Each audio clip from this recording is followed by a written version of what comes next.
이렇게 뭐 런치톡이라고 저도 처음 해보는데 많은 학생들이 와서 반갑습니다. 저는 김태성이라고 하고 저에 대한 소개는 이 다음 슬라이드에서 좀 더 할 거니까 오늘 이 런치톡의 주제는 풍력발전기 시스템에 대한 기본적인 설명과 그 다음에 이제 내가 그 풍력발전기 시스템과 관련돼서 어떤 연구를 하고 우리 연구실에서 어떤 연구를 하는지 약간 뭐 간략하게 소개하는 정도로 하려고 오늘 이 자리를 마련했고 주제는 뭐 Introduction to Wind Turbine System 이거 우리나라 말로는 그냥 풍력발전기 시스템 이해라고 했습니다.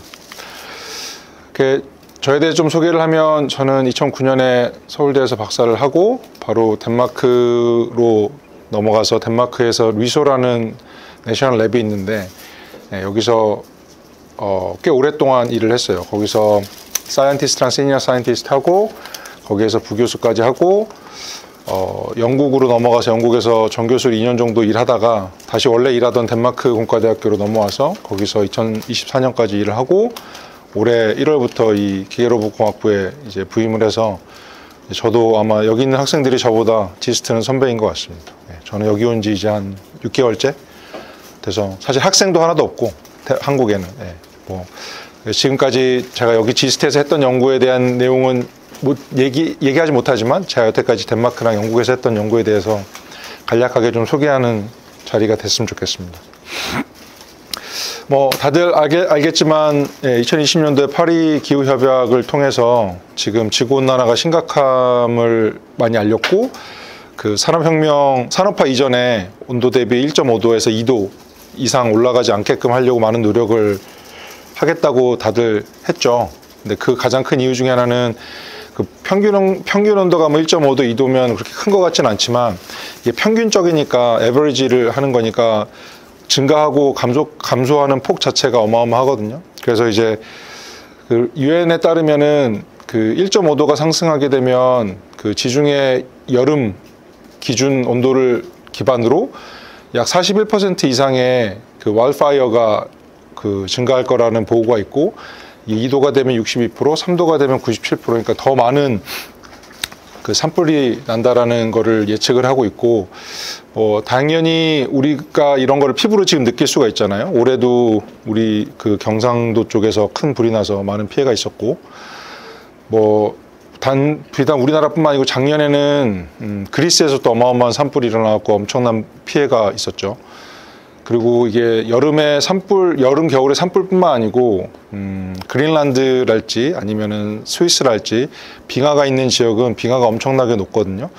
그 빙하가 녹으면 사람들이 뭐 해수면이 높아지니 어쩌니 이런 생각들도 많이 하지만 사실 산에 있는 그 만년설이 녹기 시작하면 그 산에 있는 지층이 약해져 갖고 산사태가 어마어마하게 일어나거든요. 그래서 이제 스위스나 산이 많은 뭐 알프스 지역 이탈리아나 프랑스에서는 산사태로 또 엄청난 많은 피해가 발생하게 됩니다. 그래서 뭐 EU가 어떻게 보면 이 신재생 에너지 쪽에서는 선두하는 국가들이라고 할 수 있거든요. 그래서 유럽 쪽에서는 현재 그 신재생 에너지를 이용해서 에너지를 발전하는 비율을 기존에 2030년까지 그 42.5%를 자기네들이 신재생 에너지로 전력 생산을 하겠다라는 공언을 했어요. 근데 점점 기후위기가 더 빨라지고 자기네들이 생각했던 것보다 평균 온도 상승률이 높아지는 걸 확인한 다음에 재작년이죠. 2023년에 이걸 42.5%에서 2.5%로 더 증가해서 2030년에 45%까지 자기네들이 신재생 에너지를 이용해서 전기 생산을 하겠다라고 이제 타겟을 잡았거든요. 제가 알기로는 우리나라는 한 2, 3%밖에 안 되는 걸로 알고 있어요. 그 2, 3%도 신재생 에너지의 2, 3% 안에 뭐 태양광이랑 풍력도 있지만 뭐 하여튼 우리나라는 되게 그 비율이 낮습니다. 예. 그래서 EU에서 지금 2024년에 스태티스틱스를 보면 아까 전에 말했던 것처럼 EU에서는 45%를 타겟으로 잡겠다고 했지만 EU에 꽤 많은 나라들이 이미 EU에서 정한 그 골을 넘어섰어요. 제가 있었던 덴마크는 생산하는 발전량의 거의 한 90%를 신재생 에너지에서 발전을 하고 있고 저 중에 대부분이 이제 풍력 에너지에서 이제 발전을 하고 있습니다. 네. 그래서 뭐 포르투갈도 있고, 뭐 오스트리아도 있고, 라트비아도 있고, 스웨덴도 있고, 뭐 꽤 많은 나라들이 이미 EU에서 목표로 하고 있는 거 이상이 되고, 좀 이제 많이 부족한 쪽은 대부분이 약간 좀 동유럽 국가들이 대부분이고, 이제 프랑스가 사실 나름 선진국인데 신재생 에너지 비율이 낮은 이유는 그 프랑스는 정치적으로 원자력을 많이 밀고 있거든요. 그래서 원래 유럽에서 원자력을 안 하겠다고 선언을 했다가 다시 이제 원자력을 혹시 그린 텍서노미라고 들어봤어요? 못 들어봤어요? 그린 텍서노미라고. 네, 뭐 그런 게 있는데 이제 EU에서 레귤레이션을 정할 때 어떤 것들을 그린 에너지로 디파인 할 거냐라는 그 목록을 정했거든요. 이제 거기에 원래 원자력이 빠져 있었어요. 왜냐하면 원자력은 뭐 폐기물의 문제도 있고 이게 폭발했을 때 큰 위험도 있고 하니까. 그런데 이제 이 프랑스가 나름 영국에서는 1, 2위 하는 국가거든요. 경제력이랑 군사력으로. 그래서 이제 얘네들이 엄청나게 로비를 해서 원자력이 이제 그린 텍서노미에 들어갔거든요. 그래서 우리나라가 신재생 에너지로 뭐 아리백이라고 들어봤죠. 네, 그걸 할 때 이 그린 텍서노미를 기준으로 원자력도 들어가 있으니까 우리는 원자력으로 아리백을 맞추겠다라는 얘기를 많이 했는데 사실 그거는 좀 와전된 얘기거든요. 뭐 거기에 대한 얘기는 다음에 기회가 있으면 좀 더 하기로 하고 하여튼 그렇습니다. 그러면 이제 그 아까 전에 보여드린 그 45% 비율을 대부분 어떤 에너지 소스들이 차지하고 있는지 보면 아까 말씀드린 것처럼 풍력이 가장 큰 포션을 차지하고 있고 그 다음에 이제 그 하이드로입니다. 하이드로는 그 수력 발전이 이제 하이드로고 이제 그 다음이 솔라, 그 다음이 뭐 컨버서블 퓨얼 리뉴어블인데 예, 뭐 얘는 대부분 그린 에탄올 뭐 이런 게 될 수 있고 그린 메탄 이런 게 될 수 있고 그다음에 이제 지오서멀이라고 그래서 그 화산 같은데 지역에서 이제 땅에 열 에너지가 많거든요. 이제 그걸 이용해서 발전하는 그런 것들이 대부분이 되겠습니다. 하지만 대부분이 이제 풍력이고 이게 더 점점 증가할 예정입니다.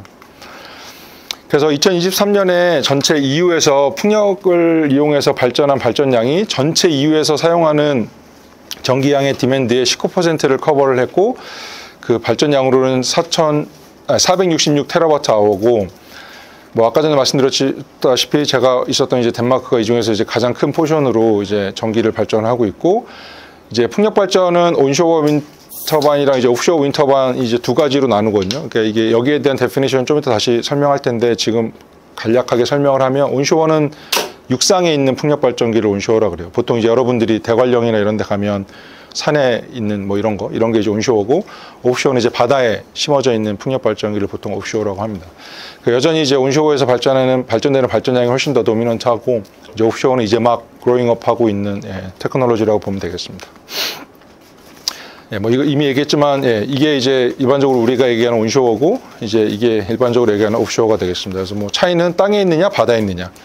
땅에 있는 게 훨씬 설치하기가 쉽겠죠. 왜냐하면 기본적으로 그냥 우리가 트럭이나 이런 것들을 이용해서 크레인 갖고 가서 그냥 땅 파고 이제 세우면 되는데 이제 바다는 이런 모든 장비들을 다 바다로 배를 이용해서 끌고 가서 이제 물 밑에 있는 해지면에다가 이제 뭔가 파운데이션을 설치하고 이제 풍력 발전기를 설치해야 되니까 이게 기술적으로는 훨씬 더 복잡합니다. 하지만 장단점이 있죠. 얘는 기술적으로 설치하고 운영하는 게 되게 간편한 반면에 온쇼어는 사람들이 이제 지나다니잖아요. 사람들이 거주하고. 그러면 우리가 만약 여행을 가서 이런 풍력 발전기가 있는 풍경을 봤을 때 뭐 대부분의 사람들은 좋아하는 것 같아요. 뭐 사진도 찍고 뭐 이렇게 하는 것 같은데 여기에 사는 주민들은 되게 싫어합니다. 왜냐면 일단 보기 싫다 그러고 그다음에 두 번째는 소음이 많이 난다 그러고 그래서 님비즘이라고 하죠. 보통 이제 뭐 not in my backyard라 해서 내 집 주위에서는 이런 것들이 있으면 안 된다라고 사람들이 많이 컴플레인 하기 때문에 그래서 이제 해상으로 많이 나간 이유이기도 해요. 그래서 해상으로 나가게 되면 육상보다는 이제 사람들의 컴플레인이 훨씬 덜하고 바람의 질도 훨씬 더 좋습니다. 육상은 바람이 어떻게 만들어지는지는 알죠. 네, 그죠? 근데 이제 육상은 surface roughness 때문에 지면 거칠기 때문에 이제 그 풍황 자체가 유니폼하지 않고 터뷸런트 하거든요. 근데 이제 바다는 보면 알겠지만 대부분 플랫 하잖아요. 그러니까 이제 surface roughness가 되게 낮기 때문에 풍황 자체가 되게 하이하고 그 되게 균일하게 불어주기 때문에 발전량 자체도 훨씬 많습니다. 그리고 이제 소음 문제도 별로 없고 사람에 대한 컴플레인도 별로 없고. 하지만 옵쇼어도 여전히 사람들이 컴플레인을 많이 하는데 누가 할 것 같아요? 이쪽에 이제 바다에다가 풍력 발전기를 심으면 컴플레인을 하는 사람들이 있어요. 이렇게 해도 누가 할 것 같습니까? 그렇지, 어부들이 해요. 어부들이 심지어는 만약 이 지역이 그 피싱을 할 수 없는 지역임에도 불구하고 어부들이 컴플레인을 해요. 그럼 그분들은 뭘로 컴플레인 할까요? 자기네들이 심지어는 고기를 잡는 것도 아닌데 얘네들이 소음을 일으켜서 고기들이 도망간다는 거예요. 그리고 얘네들이 그 바다의 온도를 변화시켜서 어종이 바뀌게 되고 뭐 이런 것들 때문에 자기가 잡고 싶은 물고기들이 못 잡힌다고 이제 컴플레인들을 많이 해요. 그래서 이런 풍력 발전기를 육상에 심든 해상에 심든 항상 이렇게 주민 수용성이 되게 큰 문제가 됩니다. 그래서 풍력 발전기에 대해서 아마 대부분 모를 것 같아서 기본적인 데피니션을 같이 좀 공유를 하고 진행을 하면 이해하는 데 좀 도움이 될 것 같아갖고 몇 가지 데피니션을 정리했습니다. 풍력 발전기가 있으면 이렇게 블레이드가 있고 여기 좀 이따 이거 보여줄 건데 이게 이제 각각의 이제 블레이드거든요. 이걸 보통 이제 블레이드라 그래요. 날개, 풍력 발전기 날개라 그러고 이거를 같이 다 묶어 놓은 거를 로터라고 합니다. 그래서 풍력 발전기 블레이드가 허브에 꽂혀 있는 이 시스템을 로터라 그러고 이제 이렇게 머리 부분인데 이걸 나셀이라 그래요. 이 나셀 안에는 발전기가 들어있어요. 제너레이터가. 그래서 얘가 돌면 그 도는 힘을 이용해서 이 안에 있는 발전기가 에너지를 발전을 하는 거예요. 그 다음에는 이제 타워라고 이게 이제 메인 시스템인데 얘네들을 이제 높이 세워야 되니까 이 무게를 지탱하기 위해서 이 타워라는 게 필요합니다. 타워 밑에는 우리가 볼 수 없는 땅 밑에 이제 파운데이션이라고 해서 전체 시스템을 이제 홀드할 수 있는 그런 파운데이션 콘크리트 스트럭처가 필요합니다. 그래서 이게 일반적으로 이제 풍력 발전기 시스템의 데피니션이 되겠습니다. 그러면 이제 풍력 발전기가 그 온쇼어에 있는 것들은 기본적으로 그냥 한 가지의 타입인데 이게 바다로 가게 되면 이제 파운데이션 타입이 여러 개가 생기게 되거든요. 보면은 하나는 고정식 픽스 타입이 있고 또 다른 거는 이제 부유식에서 플로팅 타입이 있습니다. 그래서 이 고정식은 그 고정식이나 부유식이나 이게 바다 깊이에 따라서 이제 타입이 보통 결정되거든요. 이게 왜 바다의 깊이에 따라서 결정되는지는 조금 이따 다시 좀 디테일하게 설명하기로 하고 하여튼 뭐 이런 타입들이 있다라고 알면 돼요. 그냥 우리가 해상 풍력 발전이라서 픽스드라면 이 수면 위에 있는 것만 보기 때문에 이 밑에는 어떤 것들이 있는지 모르는데 뭐 그래비티 파운데이션, 뭐 석션 버켓, 모노파일, 트리팟, 그다음에 자켓 스트럭처 이런 식으로 뭐 다양한 구조들이 있고 이제 부유식이라는 것은 바다에 둥둥 떠 있는 거거든요. 이제 바다에 둥둥 떠 있는 건 뭐 텐션 렉 바지, 세미 서머시블 스파 뭐 이런 식으로 이제 다양한 구조들이 있습니다. 그리고 이제 또 다른 데피니션은 이제 풍력 발전기가 뭐 에즈무스 앵글이라고도 하고 이제 요 앵글이라고도 하고 이제 피치 앵글이라고 하는데 이게 이제 돌아가는 그 디그리 오브 프리덤이 될 거예요. 풍력 발전기에는. 그 풍력 발전기는 바람이 불어오면 그 바람의 운동 에너지를 전기 에너지로 이제 바꾸는 게 이제 풍력 발전기의 기본 원리거든요. 그 바람이 불어오는 방향으로 항상 풍력 발전기가 그 로터가 페이싱을 해야 가장 많은 에너지를 발전할 수 있는 거잖아요. 그죠? 그러면 바람이 항상 일정한 방향으로 불어오는 게 아니고 이제 항상 변하잖아요. 바람의 방향이. 그러니까 바람의 방향이 변함에 따라서 아까 전에 얘기했던 나셀이 전체 나셀 시스템이 이렇게 돌아요. 그래서 그런 나셀 컨트롤을 해줘야 되고 그다음에 이제 피치라는 것은 이제 블레이드가 이렇게 허브에 꽂혀서 이렇게 돌잖아요. 아까 전에 로터라고 하는 게 이제 돌잖아요. 그럼 각각의 블레이드가 이렇게 움직이거든요. 이걸 이제 피치라 그래요. 이 피칭을 하는 이유는 우리가 원하는 속도에서 원하는 파워가 나오게끔 제어를 하기 위해서 블레이드를 이게 피칭을 이렇게 해주는 겁니다. 이거에 대해서 좀 더 자세하게 알고 싶으면 제가 대학원 수업을 다음 학기에 열거든요. 물론 이제 아마 여러분들은 대부분 1, 2학년 학생이니까 그 수업을 듣기는 좀 어려울 것 같긴 한데 이제 만약에 3학년이 되건 4학년이 되건 그래서 이제 수업을 들을 수 있으면 들으면 좀 더 디테일하게 풍력 발전기가 어떻게 운영이 되고 어떻게 제어를 하고 이런 것들을 좀 알 수 있을 겁니다. 그래서 뭐 이게 기본적인 파워 커브라고 하는 건데 이게 이제 바람이 증가하는 거고 이게 이제 뭐 하나는 로터 스피드, 하나는 피치, 하나는 파워인데 뭐 다른 건 다 알 필요는 없고 이제 보통 이제 바람이 불면 이게 이제 파워 커브거든요. 이제 풍력 발전기가 발전하는 에너지 발전량. 그래서 바람이 불면 바람이 부는 거에 따라서 쭉 파워가 증가하다가 일정 속도가 되면 더 이상 파워를 더 증가시키지 않고 레귤레이션 시켜요. 이제 이 이유는 다양한 이유가 있는데 가장 큰 이유는 바람이 많이 불면 파워를 더 많이 생산할 수 있는데 그만큼 하중이 증가하게 되거든요. 좀 더 자세한 거는 그 다음에 보여줄게요. 영상을 보면 좀 더 이해가 쉬울 거예요. 그래서 하여튼간에 그냥 하중이 증가하게 되면 이 하중을 얘가 극복하기 위해서는 구조 자체가 더 단단해야 돼요. 그렇게 되면 구조를 더 단단하게 만들기 위해서 머티리얼을 더 많이 쓰는 것보다 머티리얼을 더 많이 쓰는 게 발전해서 우리가 이득을 내는 것보다 더 많이 돈이 들어요. 그러니까 내가 에너지 경제 관점에서 보면 파워를 많이 생산한다고 좋은 게 아니고 파워를 적당히 생산하고 내가 만들 수 있는 발전기의 가격을 낮추는 게 내가 에너지를 발전해서 다른 사람들한테 팔 때 이득이 되기 때문에 그런 밸런스를 맞추기 위해서 일정 속도가 되면 더 이상 발전을 더 할 수 있음에도 불구하고 하지 않고 이제 레귤레이션 시켜서 그냥 컨스턴트하게 이제 파워를 발전을 시키는 게 일반적인 그 운용 방법입니다. 그래서 이거를 보면은 조금 더 쉽게 이해할 수 있는데 이게 이제 그 에어다이내믹 파워라 그래서 그 어베일러블 파워라고 하거든요. 아까 전에도 얘기했지만 그 바람이 불어오는 그 운동 에너지를 우리가 전기 에너지로 바꾸는 거잖아요. 그러면 얼마만큼의 바람이 불어오느냐에 따라서 우리가 그 에어리어에 따른 발전 가능한 에너지량을 계산할 수가 있어요. 그게 되게 쉽게 계산할 수가 있는데 이게 이제 available power라고 하는데 이제 air density 그다음에 우리가 그 커버하려고 하는 에어리어 그리고 그 에어리어에 들어오는 velocity의 3승이 우리가 발전할 수 있는 발전량이 돼요. 그러니까 예를 들면 이렇게 이런 레디어스를 갖고 있는 이런 원형 에어리어가 있는데 내가 바람이 뭐 10m/s로 이 원통을 지나간다. 그럼 이 원통에서 내가 익스트랙션 할 수 있는 에너지량은 에어 덴시티의 이 로터 에어리어의 V의 3승에 비례해서 이제 우리가 에너지를 발전할 수 있는 거예요. 그래서 아까 전에 얘기했지만 파워 커브를 보면 하이 윈 스피드에서 더 발전을 할 수 있는데 발전 안 하고 그냥 컨스탄트하게 간다 그랬잖아요. 근데 어떻게 보면 이 발전하는 발전량의 관점에서 보면 손해인 게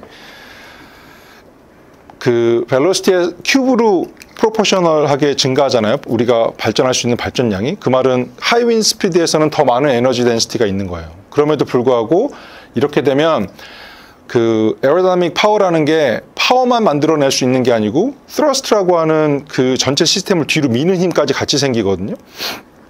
그렇기 때문에 내가 발전할 수 있는 양보다 그 스러스트를 이겨내기 위해서 블레이드를 뿐만 아니고 전체 타워 파운데이션을 더 단단하게 만들어야 되는 그게 더 돈이 많이 들기 때문에 그렇게 하지 않는다는 겁니다. 그럼 이게 어베일러블 파워고 그러면 이 어베일러블 파워만큼 우리가 모든 거를 다 컨버전 할 수 있느냐? 이건 또 다른 문제죠. 그 무한동력 장치라는 얘기 많이 들어봤죠. 내가 모든 에너지를 다 컨버전해갖고 다 쓸 수 있는 그런 게 이제 무한동력 장치잖아요. 근데 그건 불가능하잖아요. 우리가 이 지구상에 아니면 우주상에서 있는 모든 시스템은 100% 효율을 갖는 건 없습니다. 풍력발전기도 마찬가지예요. 풍력발전기도 얘를 어떻게 설계하느냐에 따라서 풍력발전기가 갖는 그 효율이 다 달라져요. 그래서 그걸 이제 CP라고 해서 파워 코에피션트라고 하는데 이 CP는 풍력발전기의 디자인에 따라서 이 CP 값이 결정이 되고 이 CP가 1은 절대 될 수가 없어요. 이게 1이라는 것은 이제 100% 에너지 컨버전을 한다는 뜻이고 그럼 이 CP가 theoretical하게 맥시멈으로 가실 수 있는 양을 우리가 보통 베스트 리밋이라고 하는데 이게 한 49% 정도 된다고 보면 돼요. 뭐 정확히 49% 정도 된다고. 그런데 가끔 중국에서 이제 소형 풍력 발전기들을 많이 만들어서 팔거든요. 이제 그런 데서 보면 CP가 막 한 0.8, 그러니까 80% 된다고 그러고 막 60% 된다 그래요. 그럼 그거 다 거짓말이에요. 그런 풍력 발전기는 사면 안 됩니다. 그러니까 보통 우리가 커머셜하게 어베일러블한 풍력 발전기의 CP는 0.4에서 0.38 정도 돼요. 물론 더 옵티마이즈해서 더 잘 만들 수도 있거든요. 0.3, 0.45, 46까지도 가는데 그 말은 이제 46%, 42% 정도 에피션시가 있다는 거거든요. 근데 그렇게 안 하는 이유는 아까 전에도 얘기했지만 이 CP가 커지면 그만큼 하중도 늘어나요. 풍력 발전기가 견뎌내야 할. 그러니까 그 밸런스를 잘 잡는 게 좀 중요한 거죠. 그럼 태양광은 에피션시가 어느 정도 될까요? 지금 풍력발전기가 한 40% 정도 된다 그랬잖아요. 그럼 태양광은 한 어느 정도 될 것 같아요? 반드시 100%는 아니겠죠. 아까도 얘기했지만. 아무 넘버나 그냥. 60? 그러면 전 세계가 태양광 깔아야겠네. 20. 20 괜찮은데. 네. 그거보다 좀 낮아요. 10? 15? 15보다도 제가 알기로는 좀 낮은 걸로 알고 있는데 보통 10 언저리예요. 태양광이.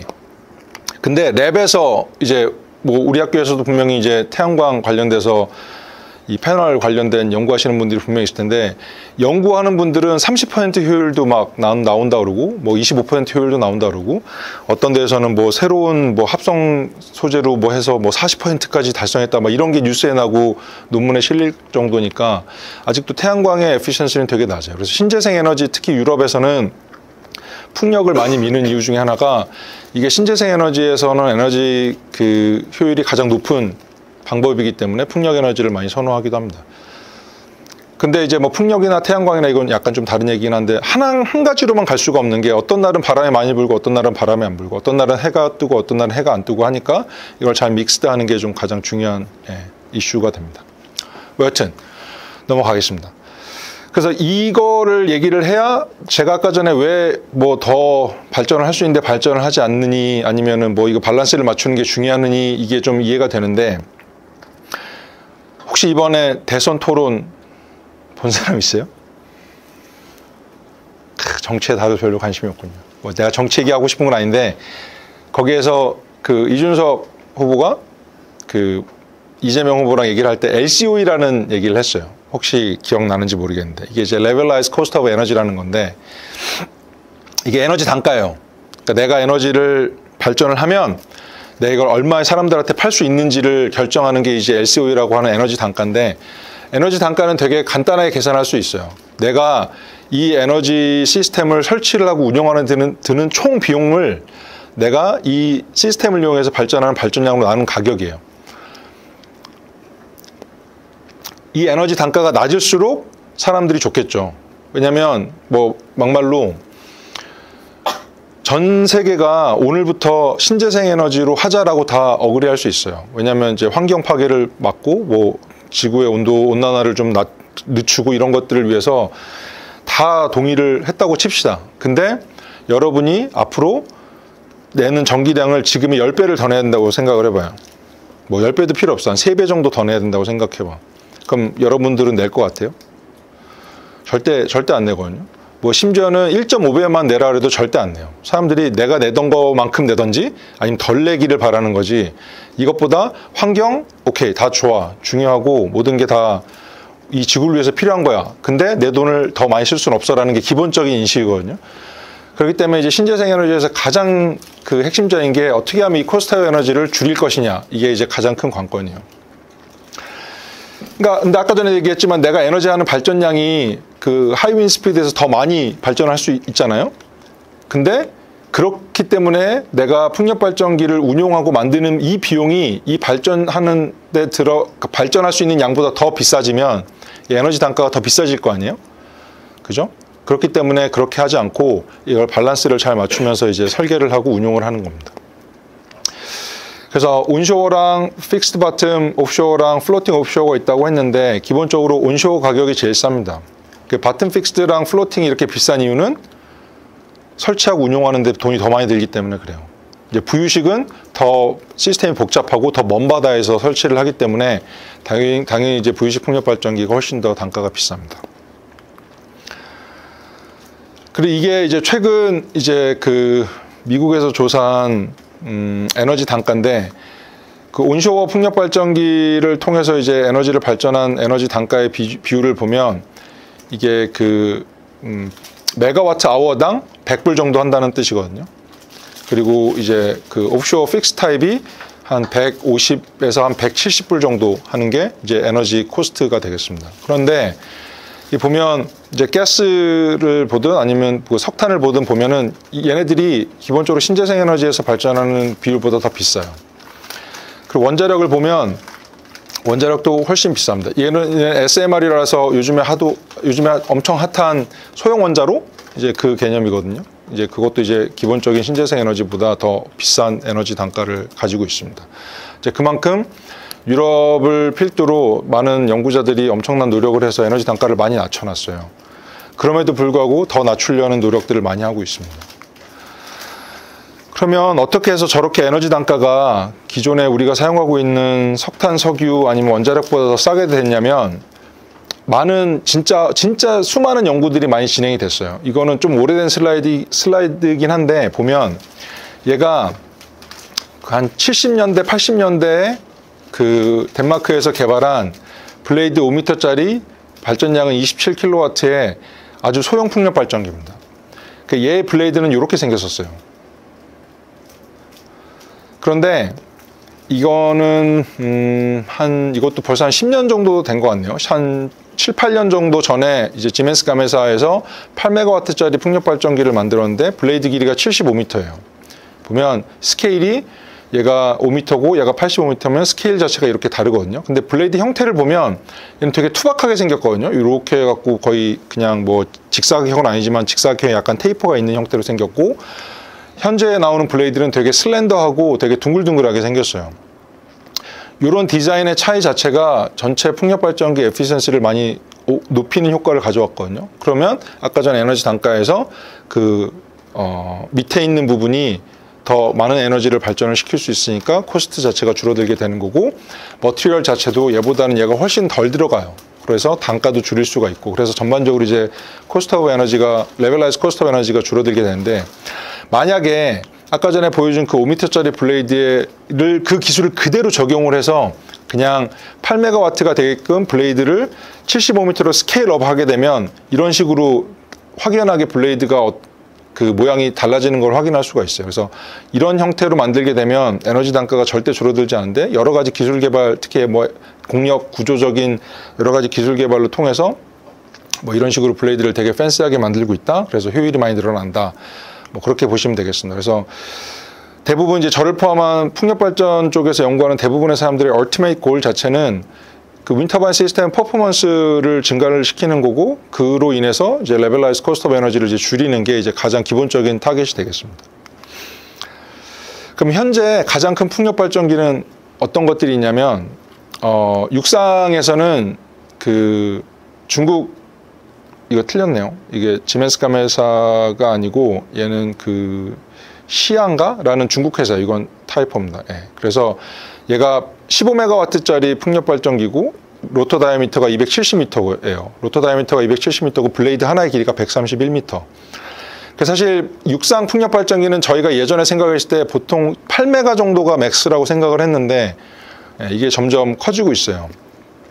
그리고 해상 풍력 발전기는 지멘스 가메사에서 이제 최근에 만들어서 이제 설치를 한 건데, 전격 용량은 21.5MW고 그 전체 블레이드 길이는 135m, 그 다음에 로터 다이아미터는 276m예요. 뭐 이렇게 숫자로만 얘기하면 사실 그냥 그런가 보다 뭐 이렇게 느끼고 크겠네라고 생각이 되잖아요. 그래서 제가 요 지도를 갖고 와봤어요. 이거 우리 학교거든요. 여기가 이제 입구고 여기가 이제 그 축구하는 축구장이잖아요. 그 여기 오룡관이고, 아까 전에 그 135m짜리 블레이드를 이 오룡관 앞에다 갖다 놓으면 어떻게 되냐면 이렇게 돼요.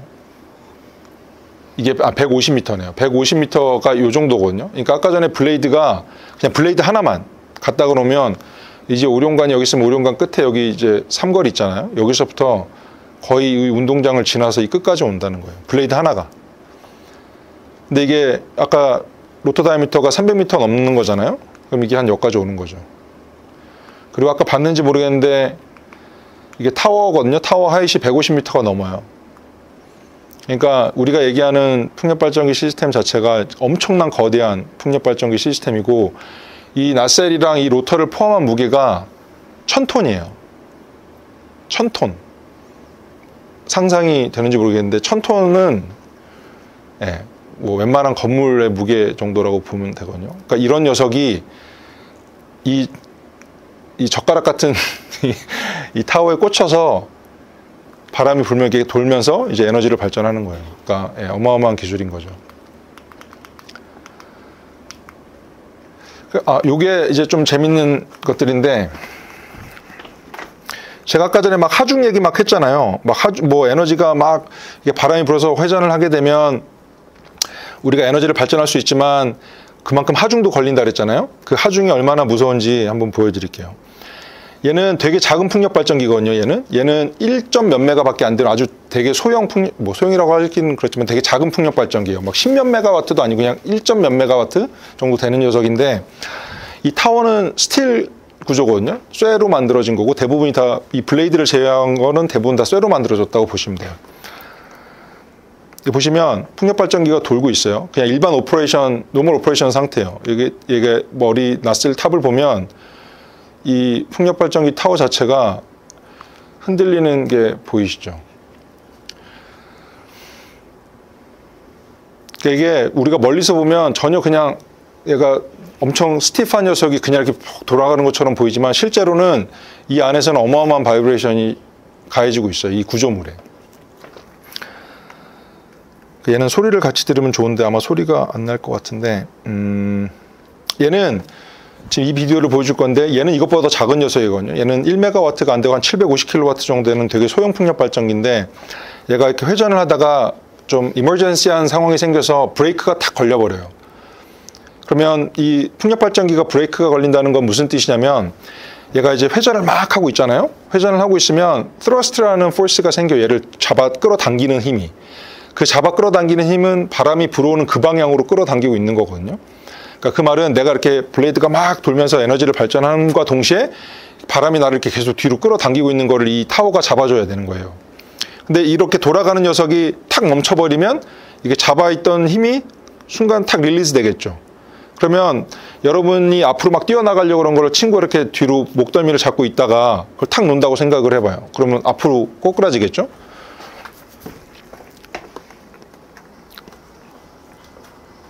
소리 나네요.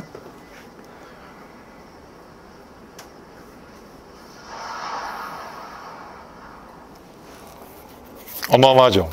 이게 1메가가 안 되는 풍력 발전기거든요. 근데 이게 만약에 10메가, 15메가와트, 20 몇 메가와트면 이것보다 훨씬 더 드라마틱한 상황이 생기겠죠. 근데 이런 게 풍력 발전기의 라이프 타임이 보통 20년에서 25년이에요. 20년에서 25년 동안 이러한 이머전시한 상황이 보통은 뭐 한 2, 3%의 상황에 이런 전체 라이프 타임의 2, 3%는 이런 하중을 얘가 견디면서 지내야 되는 거거든요. 그러니까 설계 단계에서 많은 것들을 고려해서 설계를 해야 되고, 그러니까 단지 우리가 에너지를 많이 발전하는 것만이 중요한 게 아니고 어떻게 하면 이런 하중들을 줄일 수 있는지도 되게 이제 중요한 문제가 돼요.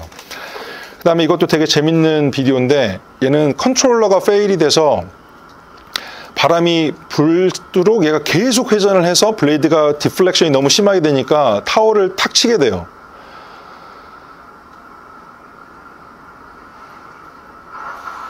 그럼 이런 현상이 발생을 하거든요. 근데 이런 게 뭐 엄청 레어하게 발생하긴 하지만 이게 요즘에도 발생하고 있는 사고 케이스 중에 하나입니다. 그러니까 이게 어떻게 해서 발생을 한 거냐면, 아까 전에 제가 이 블레이드를 이렇게 피칭을 해야 된다고 했잖아요.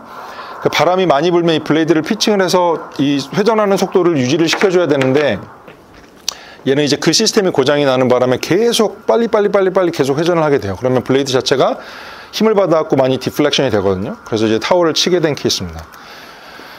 그 다음에 얘도 되게 재밌는 건데, 얘는 지금 미국에서 허리케인이 불어오고 있는 육상 풍력 발전단지에 이제 허리케인이 불어오고 있는데, 이 풍력 발전기를 잘 보셔야 돼요.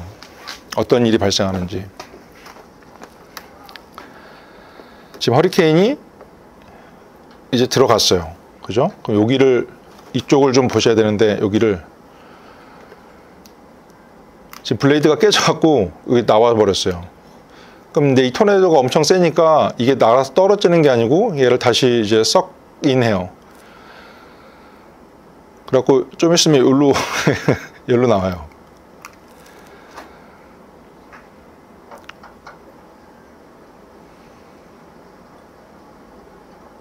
네. 보면 완전 몇 조각 났죠, 지금. 산산조각 나서.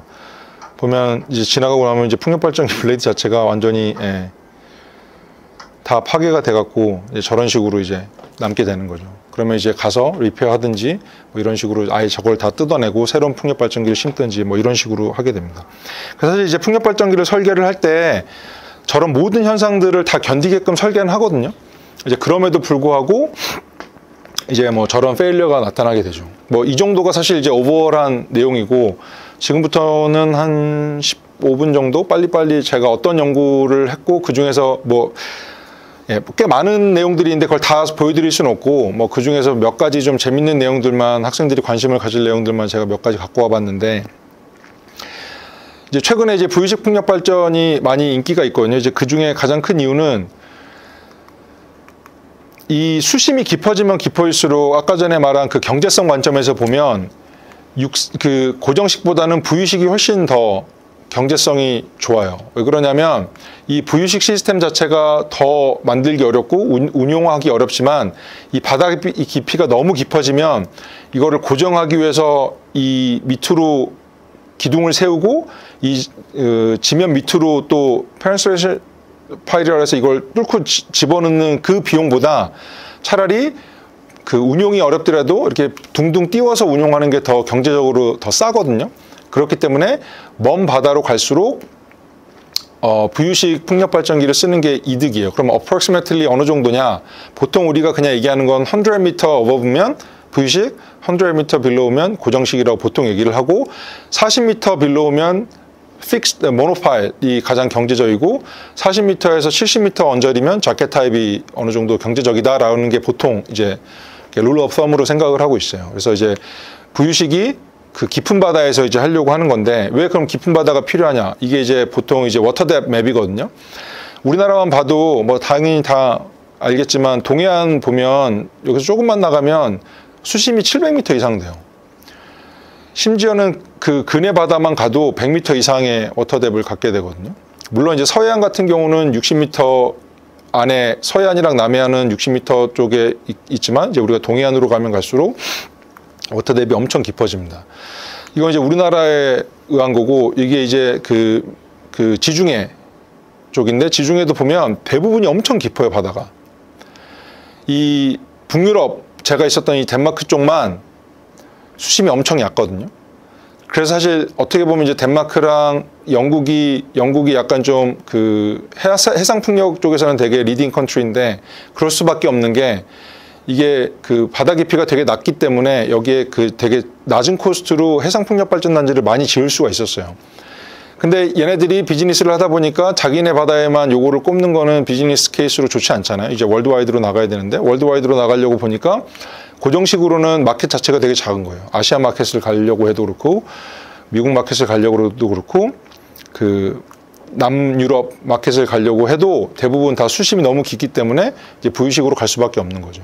근데 부유식으로 가게 되면 이제 너무 이제 많은, 우리가 여전히 모르는 그런 문제들이 많기 때문에, 제가 덴마크 공과대학교에 있을 때 뭐 다양한 많은 부유식 타입에 대해서 많은 연구들을 수행했어요. 그 보면 뭐 영상을 좀 갖고 왔는데, 이제 부유식 풍력 발전기에 대한 거는 우리가 잘 모르니까 뭐 이런 스몰 스케일로 만들어서 여러 가지 실험들을 해요. 얘는 풍력 발전기가 회전을 하지 않고 파도만 이렇게 쳤을 때 이 풍력 발전기가 이제 어떤 리스폰스를 보이는지, 이런 것들을 기본적인 거를 알아야 얘에 대한 응답을 어떻게 하면 하중을 줄이고 이런 조건에서 우리가 운용을 잘 할까, 뭐 이런 것들을 알 수가 있어서, 이런 것들을 축소 모델로 만들어서 이런 수조 시험을 통해 갖고 이런 knowledge development를 하는 거, 지식을 좀 게인하는 거죠.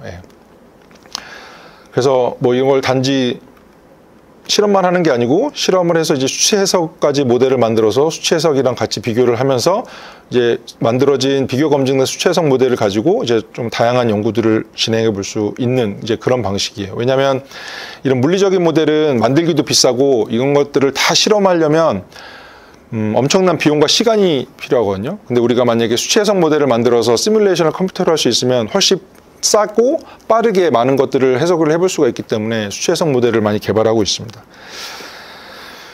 그리고 얘는 운영하는 조건에서 엄청난 큰 파도가 치게 되면 이 풍력발전기가 그 힘에 의해서 멈추는 그런 이머전시한 케이스를 모사한 거고, 뭐 그랬을 때 픽 하중이 어느 정도 걸리느니, 이런 것들을 어보이드 하려면 언제 셧다운을 해야 되니, 뭐 이런 연구들도 같이 수행했었어요. 그 다음에 제가 최근에 관심을 갖고 하고 있는 연구가 아이싱, 착빙 관련된 연구인데 이게 풍력 발전기가 육상에 심게 되면 뭐 다양한 지역에 심게 되는데 특히 이제 북유럽, 우리나라도 아이싱이 많이 그 대관령 쪽에선 발생하지만 이게 아이스맵이거든요. 그래서 이게 빨갈수록 얼음이 낄 확률이 엄청나게 높은 거예요. 보면 대부분의 북유럽 지역은 대부분 다 얼음으로 뒤덮이고 뭐 북유럽뿐만 아니고 뭐 미국도 얼음으로 되게 많이 뒤덮이고 캐나다 같은 경우는 대부분 얼음이 많이 끼기 때문에 이런 지역에도 이제 풍력발전단지가 설치가 돼야 되거든요. 이제 그렇게 되면 블레이드에 얼음이 발생하게 됩니다. 예를 들면 이런 식으로 이제 블레이드에 얼음이 끼게 되면 이게 아까 전에 보여줬던 파워 커브인데 바람에 따라서 파워가 어떻게 발생이 되는지를 보여주고 있는 건데 원래는 이런 식으로 파워가 증가를 해야 되는데 이제 얼음이 끼게 되면 블레이드 형상이 바뀌기 때문에 효율이 떨어져서 훨씬 더 이 정도의 윈스피드에 원래 이만큼 파워를 발생시켜줘야 되는데 훨씬 더 낮은 발전량을 나타나게 되는 거죠. 그렇기 때문에 이런 얼음을 어떻게 낄지, 어떤 환경에서 얼음이 어떻게 발생을 하게 되고 이런 것들을 어떻게 우리가 없앨 수 있는지에 대한 연구가 필요하거든요. 그래서 이런 것들을 저는 실험적인 연구도 했었지만 이렇게 뭐 세이프티 베이스로 와이즈라는 이름의 툴을 만들어서 수치 해석적으로도 해석하는 연구들을 좀 하고 있습니다.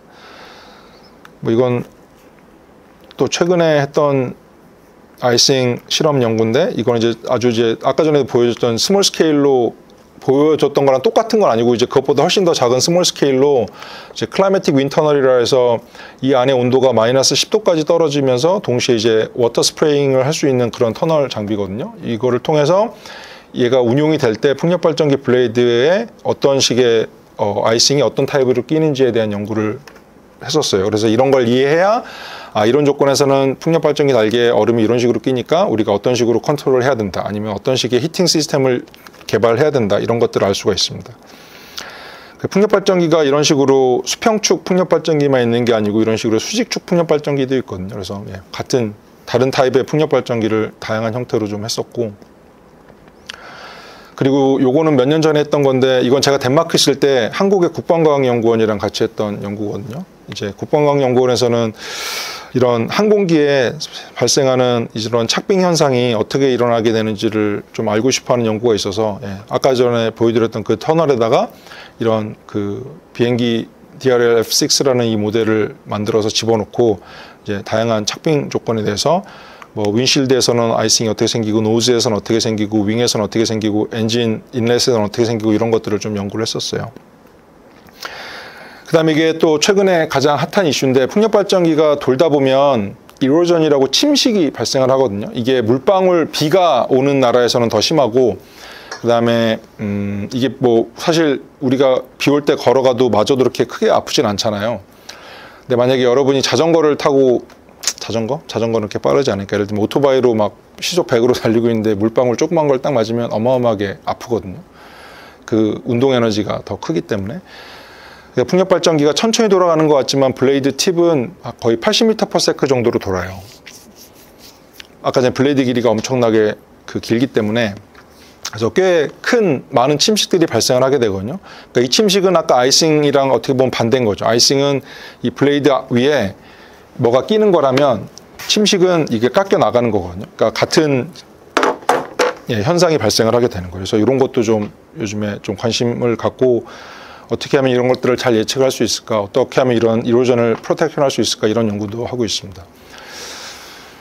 그럼 빨리 마지막 토픽인데 이거만 좀 빨리 지나가고 마무리하도록 하겠습니다. 그 이노베이티브 로터 시스템이라 해서 뭐 피치 시스템을 기본적인 그 하이드롤릭 시스템이 아니고 패시브 시스템으로 얘가 이제 회전을 하게 되면 센트리퓨거 포스가 생기잖아요. 회전하는 물체에는. 그러니까 센트리퓨거 포스는 회전하는 거에 수직으로 이렇게 바깥으로 이제 끌어당기는 힘이 생기는 거잖아요. 그래서 그럼 이제 센트리퓨거 포스를 이용해서 이 기계적인 기구학적인 메커니즘을 이용을 하면 이런 매스를 에디드 해갖고 얘가 바깥으로 당기게 되면 이 블레이드를 피칭을 할 수 있는 개념을 만들 수 있지 않을까라 그래서 이제 이 정도 이게 이제 풍력 발전기 블레이드 좀 이따 보여줄 건데 이 풍력 발전기 블레이드 모델을 만들어서 이런 패시브 피치 컨트롤 할 수 있는 허브를 만들어서 실험을 했었어요. 뭐 이거는 그냥 넘어가고 그래서 저희가 항상 매년 그 유럽에서는 스몰 윈 터바인 컴피티션이라고 해서 대학생들이랑 대학원생들이 소형 풍력 발전기를 만들어서 자기네들이 만든 풍력 발전기에 대한 에피션시를 가지고 컴페티션을 하는 게 있거든요. 이제 저희가 이제 거기 갔을 때 저희가 만든 이 패시브 피치 시스템을 적용을 해서 테스트를 해봤는데 우리가 그 메저먼트 장비가 없어서 이렇게 테이블 붙여놨어요. 그래서 맨 처음에 여기서 스타팅 포인트를 하다가 바람이 세게 불면 이렇게 딱 벌어지는 걸 볼 수가 있었거든요. 이렇게 하는 이유는 아까 전에도 말했지만 이 파워 레귤레이션을 시키기 위해서 만든 건데 보면 이제 파워가 쭉 증가하다가 아까 전처럼 이제 하이 윈 스피드가 됐을 때 피칭이 잘 돌아가서 우리가 원하는 시스템으로 이제 레귤레이션이 되더라. 뭐 이런 연구도 했었고 그 다음에 이제 아까 전에 얘기했던 그 스몰 윈 터바인 컴페티션을 2014년부터 이제 작년까지 매년 다 참석을 해서 뭐 다양한 형태의 풍력 발전기 모델을 만들었고 여기 보면 이 블레이드가 이거거든요. 지금 학생들이 다 디자인을 해서 만든 건데 한번 돌려서 보세요. 이게 카본 파이버로 만든 거거든요. 이거 친구들이랑 돌려서. 생각보다 되게 가벼워요.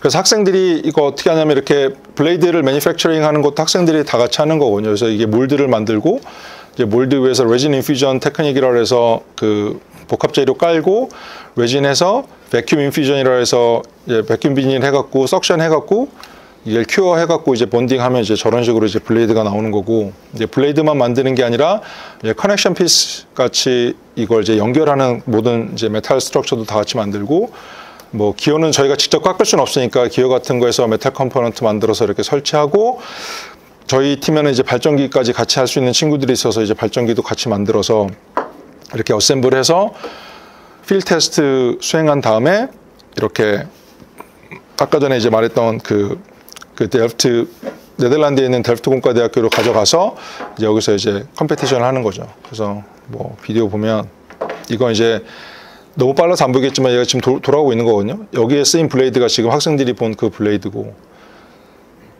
얘는 이제 수직축 풍력 발전기인데 이런 식으로 돌고 얘는 재작년에 했던 덕 타입 우리가 매년 이런 식으로만 원래 기존에 있었던 수직이랑 수평축만 가져가니까 좀 재미가 없는 것 같아갖고 재작년에는 어떤 학생이 덕트 타입으로 해봤으면 좋겠다 그래서 이제 덕트 팬으로 해서 이런 식으로도 만들어서 한번 했었습니다. 뭐 이렇게 준비를 했고 사실 이제 아까도 얘기했지만 제가 이번에 부임을 해서 아직 이번에 이제 학생 2명이 선발이 돼서 이제 다음 학기부터는 저랑 같이 연구를 할 건데 뭐 여기 있는 학부 학생들이 아직 뭐 학년이 낮긴 하지만 이런 풍력 발전기 시스템에 대해서 좀 관심이 있다거나 이런 걸 내가 좀 알고 싶다. 아니면은 풍력 발전 시스템이 아니라 뭐 로터 쪽, 뭐 헬리콥터나 아니면 드론의 로터 쪽을 좀 관심이 있고 이런 쪽에 대해서 좀 경험을 하고 싶다. 아니면 뭐 스몰 스케일 테스트나 뭐 매니팩처링 같은 거나 뭐 이런 것들을 좀 관심이 있다. 그러면 아니면 그런 거에 관심이 없는데 그냥 뭐 좀 더 알아보면 재밌을 것 같다. 뭐 이런 생각이 있으면 편하게 나한테 이메일 보내면 뭐 미팅 셋업해서 잘 얘기하면 좋을 것 같습니다. 근데 제가 지금 시간이 가장 많아요. 왜냐하면 학생도 없고 맡은 일도 없고 수업도 없고 지금이 가장 베스트 컨택 타임이 아닌가 싶습니다. 뭐 만약에 뭐 전혀 제가 오늘 발표했던 내용에 전혀 아무런 관심이 없고 나는 고등학교란다. 대학교 졸업하면 외국에 좀 가서 뭔가를 해보고 싶은데 외국은 어떤가? 뭐 유럽은 좀 어떤가? 뭐 이런 게 관심이 있으면 뭐 편하게 언제든 연락 주면 뭐 멘토 역할도 할 수 있으니까 편하게 연락 주면 고맙겠습니다. 그럼 이 정도로 발표 마치고 혹시 질문 있으면 질문 받도록 하겠습니다.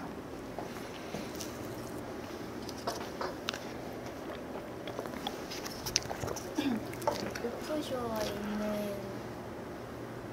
발전기들은 더 침식이 빠르게 일어날 것 같은데 그러면은 육상에 있는 거랑 바닷가에 있는 거랑 수명 차이가 어느 정도? 수명은 디자인 라이프타임은 똑같이 20년에서 25년을 디자인 라이프타임으로 보고요. 그 바다에 있는 녀석이 그 솔트 때문에 침식이 더 많이 발생하는 건 맞거든요. 그렇기 때문에 페인팅을 해요.